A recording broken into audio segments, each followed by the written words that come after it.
Hi everyone, in front of me I've got Xiaomi Mi 10 Pro, and let me share with you how to allow your device to suggest you emojis whilst typing.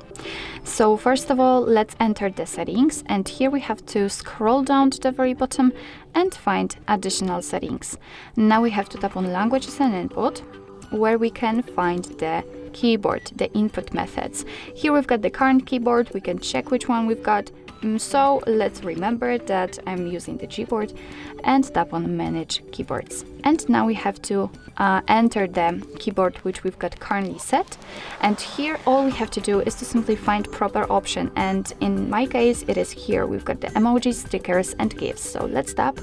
And here we have to go to the suggestions section. As you can see, on the second position, we've got the suggestions whilst typing, and we've got the emojis. It should be defaultly turned on, like in my case, but if you've got it turned off, and if it looks like it, then all you have to do is to simply tap on the switcher again. And as you can see right now, it is active, which means that your device is allowed to suggest you some emojis.